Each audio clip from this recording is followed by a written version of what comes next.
Dear listeners, hello and welcome to another episode of Field Notes, the weekly podcast from the Hindu Business Line on all things agribusiness. I'm your host, TR Vivek. Today we are going to talk about something to which any resistance is usually considered futile. The American writer John Barry said, "Your hand and your mouth agreed many years ago that as far as this is concerned, there is no need to involve your brain." Yes, we are talking about chocolates. Nearly 70% of world's cocoa comes from West Africa. India is a tiny player producing about 20,000 tons when the domestic demand is close to 90,000 tons. Can India ever meet its own domestic demand for cocoa? Forget being a player on the world stage. According to Mondelez, the company that now owns the Cadbury brand globally, it is possible. Mondelez runs a global program called Cocoa Life Initiative to enhance production in tropical countries, working alongside farmers. The initiative in India is now more than a few decades old. The company has now increased cocoa's footprints from the slopes of the Western Ghats to even the plains in Andhra and Tamil Nadu. To talk about India's potential as a cocoa grower, we have with us today Rupak Bhatt, who is the head of cocoa operations for Mondelez in India. Rupak has a rich experience of leading cocoa procurement and sourcing from India, West Africa, and even Asia Pacific. He has a bachelor's degree in agriculture and focused on horticulture and plant breeding from the University of Agri Sciences in Bangalore. Welcome to Field Notes, Rupak. Thank you, Vivek. Thank you for hosting me. Rupak, tell us about the Cocoa Life Initiative. What does it involve and what is its global footprint? What do you seek to achieve as a company through this initiative? Um, okay. So, Vivek, just to give you a little bit more information on the Cocoa Life program, Cocoa Life program is a global initiative of Mondelez International. And this is a program which we launched in 2010-11 across the cocoa origins where we operate. So currently, this is being implemented across Ghana and Ivory Coast, in West Africa, in Indonesia, in Southeast Asia, in India, as well as in Brazil and other smaller origins like Dominican Republic. So the main aim and purpose of this program is to ensure that we change the cocoa sector by having holistic solutions to address the root causes and problems that farmers face on the ground. So we want to bring systemic changes on the ground and a lasting, long lasting change. The whole principle of Cocoa Life is based on ensuring sustainable cocoa farming, which also results into a farming business for the communities. We also want to ensure that the cocoa farmers and the communities where they live are empowered and have a decent livelihood. And also in some parts of the cocoa origins, we want to ensure that forests are conserved and preserved so that we are protecting them for the future generations to come. The whole principle of Cocoa Life program is based on having this kind of a transparency across the supply chain from our farmers connecting up to our consumers.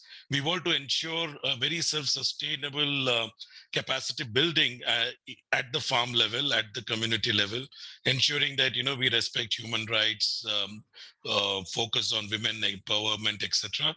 And also we want to work very closely with the local partners, so that we have an ongoing continuous policy dialogue with the local stakeholders so that we can have a long-term sustainable change on the ground.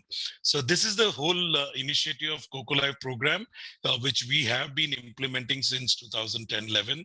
And we have also a global commitment that all of our chocolate brands that we are going to manufacture will have cocoa produced from this program, Cocoa Life program, by 2025. So by 100% of our chocolates from 2025 will be sustainably sourced from areas where Cocoa Life program is being implemented. Right. So that's the kind of a brief. But before we get into what you do in India, is the Cocoa Life initiative also because cocoa plantations face the same kind of sustainability questions that, say, oil palm or coffee face globally? It's a different kind of challenges, I would say. I think the major issue is in terms of livelihoods, right? Mhm. Because most of the cocoa farmers, unlike oil palm, which are large plantations and they own thousands of hectares, whereas cocoa is basically grown by very small farmers, majorly in West Africa. So it is important for us to ensure that they get a decent livelihood, and that is the reason this kind of a program by Mondelez and also other industry players have their own programs, focuses on ensuring that the farmers are able to earn decent income on the ground through better production practices and increasing productivity. So that, I think, would be the major focus area for us. Mhm. Is India's agroclimate even suited for a significant amount of cocoa production? What does it? What kind of climatic or soil conditions does this need? Typically, cocoa, if you look world over, it grows just few degrees above and below the equator. So it is around 10, 15 degrees above equator and below equator. So, and that is the reason you will typically see it is in West Africa, it is in Indonesia, Malaysia. India probably sits little away, but still along the equator, few degrees plus and minus. And that is the reason, and even for that matter, Amazon, Brazilian region, Ecuador, they all fall under that kind of, longitude and latitude if you see it on the map. What is typically required is you need an agroclimatic condition of 15 to 30, 35 degrees Celsius in terms of temperature, a minimum of 15, a max of 30, 35, which is supposed to be very ideal. You need a kind of a annual spread of rainfall, which should be 1200 to 1500 on an average. And typically, loamy, sandy loamy or lateritic soils are suitable for cocoa. And in that context, when you compare with India, historically, what we have noticed is that the Western Ghat belts along Kerala and parts of Karnataka are ideally suited because we have the same kind of a temperature rainfall pattern, and we are also dependent on monsoon rains, which was found to be ideally suited for cocoa growing in India. So that is the reason in 1960s when cocoa got introduced into India, it was predominantly cultivated in parts of Kerala and Karnataka along the Right. western coast. Right. How does the current production of cocoa, in terms of quality, how does that compare to, say, West Africa? And what proportion of the cocoa that goes into your products do you source from India? The quality of the beans globally is Ghana would be rated as the best quality beans, and that is called as the A grade beans. When you call about A grade beans, it is typically 100 beans in 100 grams. So Mhm. every bean will be a gram. Mhm. So 100 beans in 100 grams is what is supposed to be an A grade beans. Plus or minus, 5%, 10% is within an acceptable range. Ghana typically has got uh, 85, 90, 95 bean count in 100 grams, which means the bean size is slightly better than a gram. Whereas if you look at India, we would probably sit around 105, 110 on an average. And this is, I'm talking about the main crop beans, which is 75% of the crop comes in a main crop period, which is the main season. And the balance months you get around 20, 25, 28% of the crop. So we probably are not the best, and I would not say the A grade beans, but we are very close to A grade beans. So in terms of the quality of the products that you make out of these beans, which is in terms of butter, powder, and liquor, it is as good as any origin. But I think there will be preferences from consumers and manufacturers and processors in terms of the flavor profile that you look at, etc. So some would prefer Ghanaian flavor, some would prefer flavored beans of Ecuador or other such origins. Typically for us, I think Indian beans has been acceptable, and we have been using this since the time cocoa has grown and we have started sourcing in India. So I don't think that is, from a quality perspective, it is an issue. We still have all the beans that we buy in India goes into the products that we make in India. What How kind much of popular percentage of this we currently products source? it I would goes say into? probably we are sourcing around 30% on an average, depending on the season, 30-35%. The balance gets imported from other origins. From a sourcing point of view, I was mentioning that, around 22,000 tons is grown in India, and we source around 55, or say 10-12,000 tons, depending on the season. And this would only meet around 30% of our requirement. The balance gets imported from other origins. Okay. What kind of, as a Mondelez connoisseur, what kind of products do these Indian cocoa does it go into? We use it into all the chocolate brands that we make in India. Okay. Okay. Yeah. And that would include your Five Stars and Cadbury, Dairy Yes. Milk, Yes. etc. Okay. Okay. What is the extent of your network, Rupak? How many farmers do you work with? And what has been your success in introducing cocoa into, say, non-traditional regions? We are here looking at states like even Tamil Nadu and Andhra Pradesh. Yeah. See, to give you the background of cocoa in India, you may be aware that it was the legacy Cadbury business which actually introduced cocoa in India. Mm-hmm. It was in 1965 that cocoa was brought into India by the Cadbury team, and we introduced it in parts of Kerala. There were some plantations, there was some research work which started, and we started promoting them amongst the farmers. So from those days, I think the production continued to grow in Kerala, mainly in a very small scale, because farmers in Kerala have very limited land holdings. So they used to grow it along with pepper, coconut, banana. So it is like in your home gardens, whatever space is available, they used to plant few cocoa trees. There are bigger farmers also who used to take this up as a pure crop or a multiple cropping system. And then it also progressed into parts of the Dakshina Kannada, North Kannada districts of Karnataka, where it was grown. From those days, when we wanted to increase this further, what we understood was getting more and more farmers into these areas was difficult, because land is also a big constraint. And that is the reason we ventured into the southern eastern parts of India, mainly into Andhra and parts of Tamil Nadu. Tamil Nadu, again, it is the rain shadow belt of Western Ghats, which is on the other side of Western Ghats, which is Coimbatore, Pollachi, Theni, that belt, which is on the right-hand side of Western Ghats, what we call as rain shadow area. Those are the areas where coconut farms are there, extensively grown by farmers. And in the coastal belt of Andhra Pradesh, where farmers grow lots of coconut, and there are a lot of bigger coconut farms. What we identified in these farms is that these farmers do not do any other crop in that land other than coconut. So we introduced cocoa as an intercrop, and that became quite a big success, because it enabled the farmer to increase his income from the same unit land area which they were using for coconut. It also enabled us to reduce water consumption on those land, because historically these farmers continue to do flood irrigation. They just irrigate the water on the surface of the land. So there used to be a lot of wastage of land. So over a period of time, with the support of the state governments also, we managed to introduce drip irrigation in these farms, which enabled us to reduce the water production. It enabled us to give better inputs to the farms, better utilization of water, and thereby also increase the production productivity. What is also very important during this few decades, when the work on cocoa was going on from our side in terms of developing it with the farmers, in parallel, we were also doing significant work with the research institutions.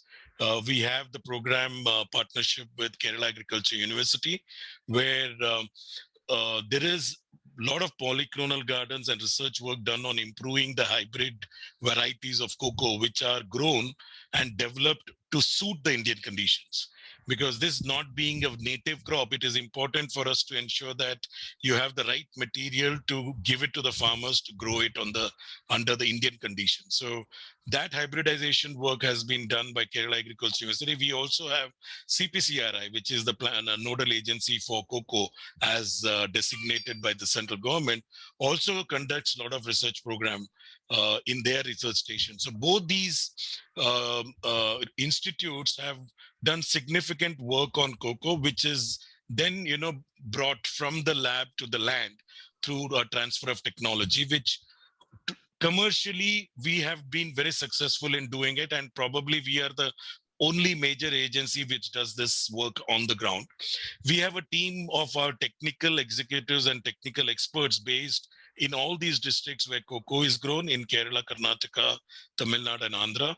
So we are the first point of contact, starting from the time the farmers take up the seedlings, put it up for planting, till the time these plants are, grown on the ground. We give them the expertise on how to manage the crop, how to grow the crop, and give them the inputs on good agriculture practices. So that continuously happens. Once we do that, the next stage is coming, to the output of the cocoa that is grown on the farm.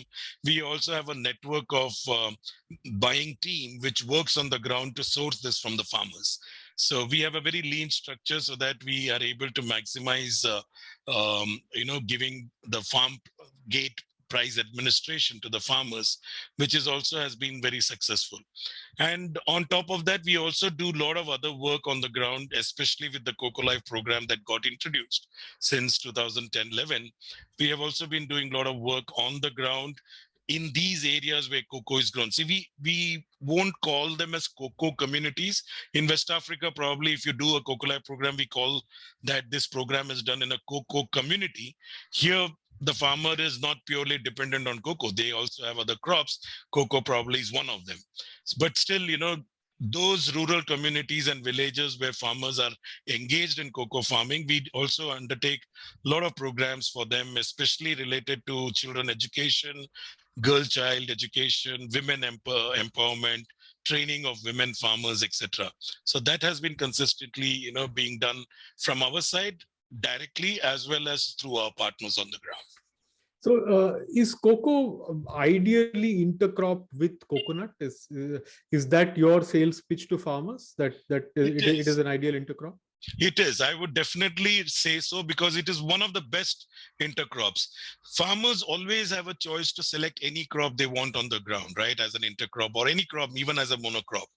But what we normally typically do is we try to explain them the advantages and disadvantages of all the crops that we see on the ground.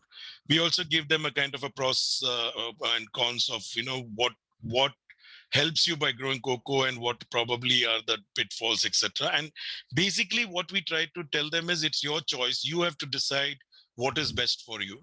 This is what we do. This is the kind of support we give. This is the way we have our sourcing methodology and processes in place. And this is the way we kind of do the activities on the ground. And you have to decide what is best suited for you.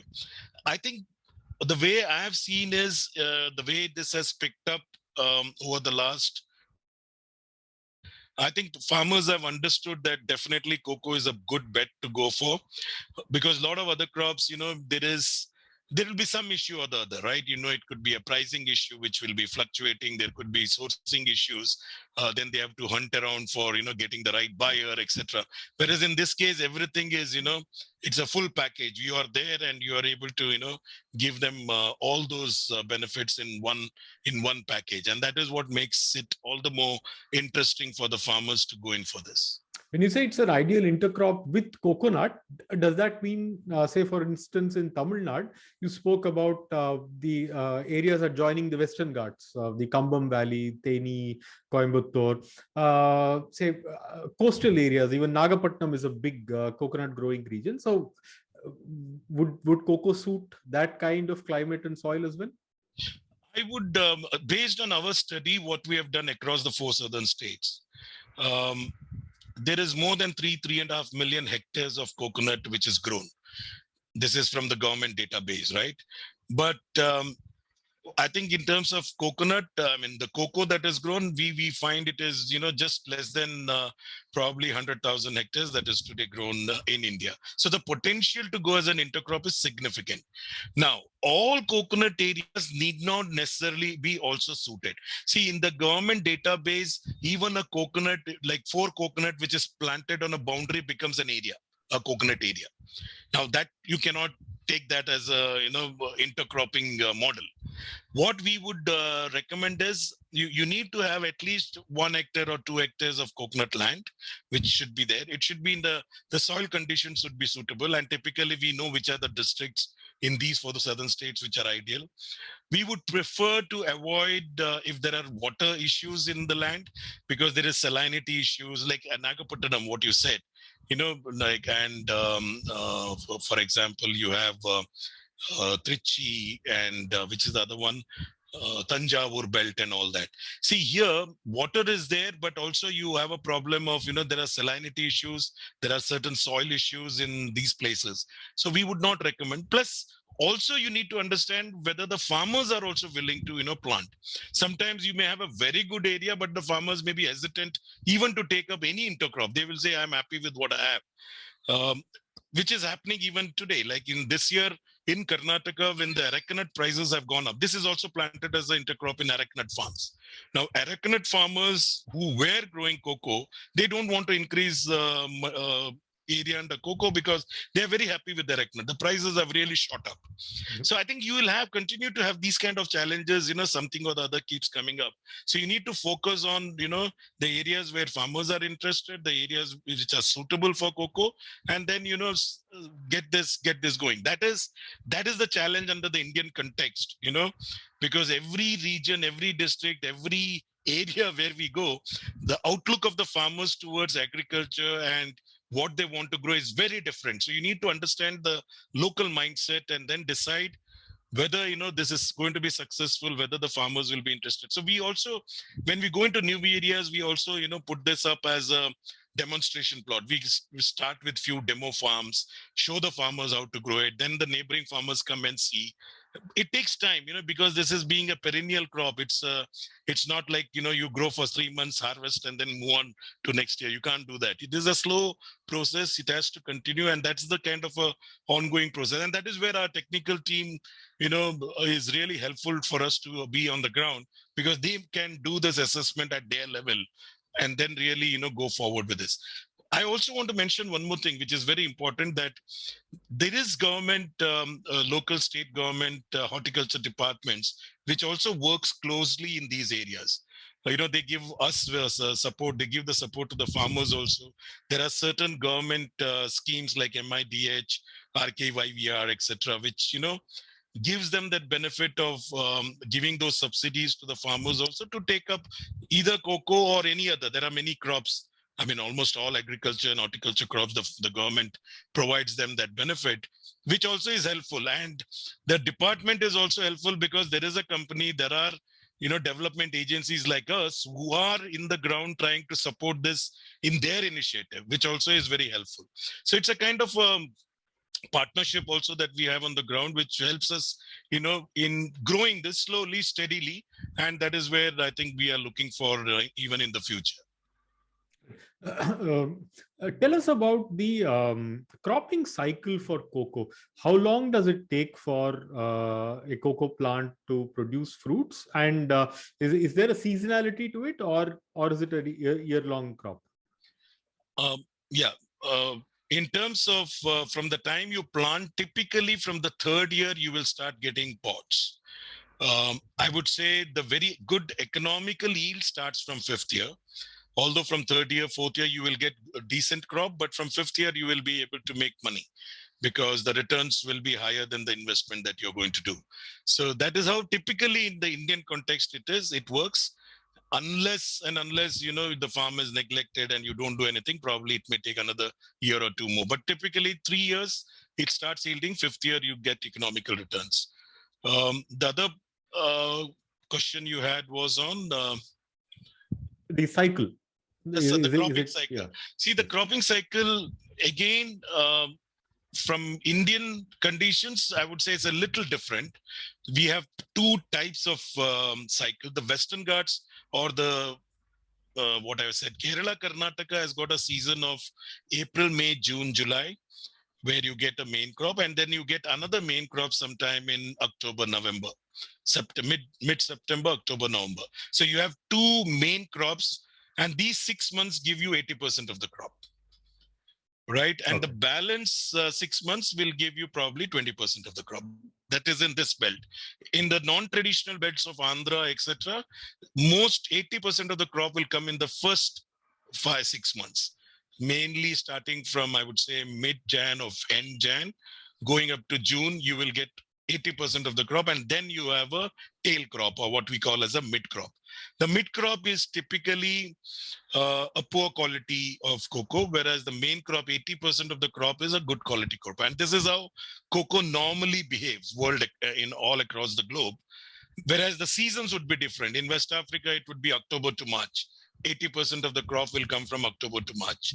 So I think it differs from region to region. Indonesia has got a slightly different, it's all dependent on temperature and the climatic conditions of those areas. Right. Rupak, from the perspective of farmers, what does success look like for a typical farmer who's growing cocoa as an intercrop, in terms of the additional money or profitability that they can make per hectare? Um, See, it is, I would put it this way, like it all depends on what the farmer has, right? If a very small farmer will have few trees of cocoa because he's got multiple crops, right? He's got rubber, banana, pepper, arecanut, lot of crops on the same, maybe half a cent land or 10 cents of land. He will have all these crops. You go to a slightly bigger farm of 1 hectare, 2 hectare, he may have a coconut with the cocoa intercrop. He may also have some banana in between. There will be another farmer who will have only coconut and cocoa, that's all. You will have some other farmer who will again have probably multiple crops at different stages depending on what he wants to do. So it would all depend on the planting density and the planting type and the population of cocoa. Now, the way I would put it is this way. In India, I look at what is the yield per tree, right? How much cocoa should yield in a tree? Because for me, when you say 1 hectare of cocoa, in West Africa, 1 hectare of cocoa means 1,000 trees per hectare. Right. In India, a good farm in an intercropping model, it is 500 trees per hectare, right? Whereas if it's a very small farmer, I don't even count the trees per hectare. I just count the cocoa trees he has, because it's a very small land or small unit area he has. So what I would like to compare is what is the tree yield, how much yield he gets. Now in West Africa, 500, 600 grams per tree is an average. That is what they get on an average. So if he has got 1 hectare, he may be getting like half a ton or 0.6 tons per hectare. In Indian conditions, typically we get around 1 ton per hectare. See, when I say 1 ton per hectare, it is actually 1 ton in 500 trees, right? So it's as good as 2 kilos. So that's an excellent yield from an Indian standard and even from a global standard. Now, for a farmer to say what should be his yield, I think typically a farmer will look at maximizing his yield, and based on the inputs that he gives on the farm, I would say anything more than 1 kilo is very good for a farmer, because his input cost will be minimal. See, if he's got only few trees, just few thousand rupees he needs to spend because he's got few trees. If he's got a hectare of land and he does the inputs as per, the recommendations that go into it, it would be, like 20,000-30,000 rupees a hectare, or even 50,000 a hectare. But if he gets in a kind of a 1 ton per yield, you're basically looking at 40 to 50,000 as a net income from that land, or per hectare. Now, this is again, I'm talking from a context of an intercrop, right? Right. So for a farmer, when he has got his other major crops, anything that he gets profitably, in terms of net income, it is a success for him. And that is where I think from cocoa perspective, depending on the planting you have, anything, when you talk from a yield perspective, I think getting 50 rupees, 100 rupees per tree as a net income is excellent income, is what I would say. Right. Rupak, what is the sustainability quotient of cocoa? Is it a water guzzler? How high maintenance is it? What kind of inputs does it require? What kind of outgo are we looking for from the farmer? And is this ecologically friendly? Yeah. See, ecologically, definitely, I believe it is friendly. Again, I'm talking from an Indian context, because the way in which in India it is grown is as a multiple cropping system. So we are not bringing in new land area under cocoa. We are using the existing farmland, existing agriculture land under cocoa under a multiple cropping system. One. Second, cocoa is a deciduous tree, and there's a lot of leaf shedding that happens every year. And this adds a lot of organic matter to the soil, right? And we are going into a coconut farm or a coconut farm or an oil palm garden where cocoa grows and as an intercrop, and then you get a lot of these organic matter that gets added into the soil. So we have done an external study to make an analysis of what is the impact of this on the ground and at the farm level, and we have concluded, and it has been concluded by the third party, that we are actually being carbon positive on the ground at the farm level, because one, the extent of planting that we are doing on existing agriculture land to increase the green cover. Two, introducing this in lands where flood irrigation is there and switching them over to a drip irrigation model, which also helps us to conserve water. Plus, added to that, because of the nitrogen that gets added into the soil, the carbon positivity that comes in, net on the same land in new area, if a farm had no cocoa and a farm which has got cocoa, if you see the transition over a 5 or 10 year period, we are actually becoming carbon positive on that land. So that is what I would say is the best story for cocoa in India.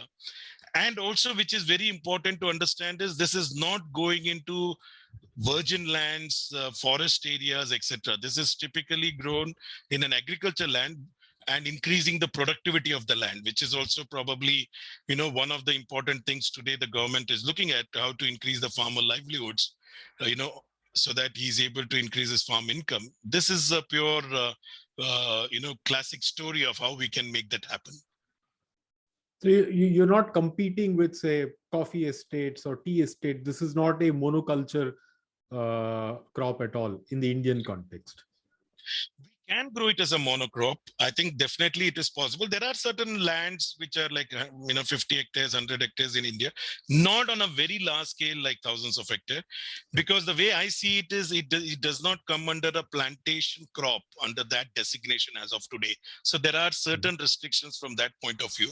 So that potential for plantations, large scale plantations, would be low in India. If there is land availability and if it can be done, yes, we can definitely, consider that.